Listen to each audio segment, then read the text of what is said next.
Meskipun Giuseppe Garibaldi diperoleh melalui skema hibah dari Italia, bukan berarti kapal tersebut dapat langsung dioperasikan oleh TNI AL. Dalam dunia militer, kapal perang yang berpindah tangan hampir selalu memerlukan program retrofit atau modernisasi agar sesuai dengan doktrin, kebutuhan operasional, dan sistem persenjataan negara pengguna.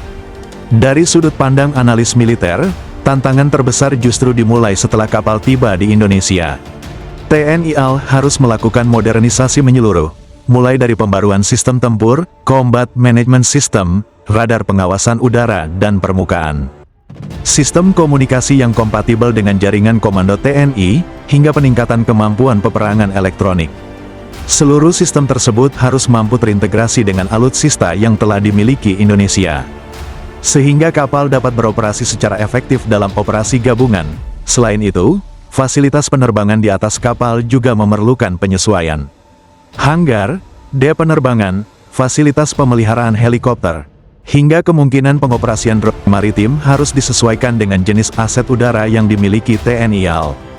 Dengan kata lain, Indonesia tidak hanya menerima sebuah kapal induk, tetapi juga membangun sebuah ekosistem operasi udara laut yang sebelumnya belum pernah dimiliki. Program modernisasi ini diperkirakan menelan biaya sekitar 450 juta dolar, atau sekitar 7 triliun rupiah tergantung nilai tukar.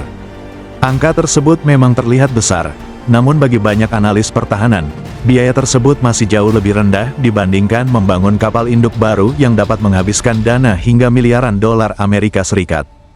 Apabila proses retrofit berjalan sesuai rencana, Indonesia tidak hanya memperoleh sebuah kapal perang berukuran besar, tetapi juga sebuah kapal komando strategis yang mampu memimpin operasi armada, mendukung operasi amfibi, mengendalikan misi udara berbasis helikopter dan drone, serta memperluas jangkauan proyeksi kekuatan maritim Indonesia di kawasan Indo-Pasifik.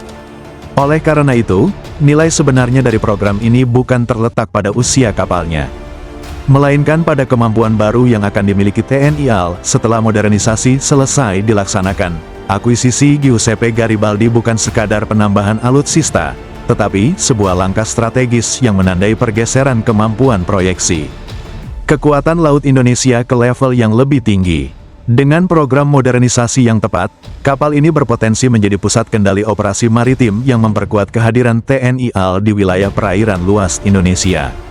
Meski tantangan teknis dan biaya retrofit tidak kecil, nilai strategis yang dihasilkan jauh lebih besar dibandingkan investasinya. Jika seluruh proses berjalan sesuai rencana, Indonesia tidak hanya mendapatkan sebuah kapal induk, tetapi juga sebuah simbol transformasi kekuatan laut menuju era operasi modern yang lebih terintegrasi, fleksibel, dan responsif terhadap dinamika keamanan kawasan.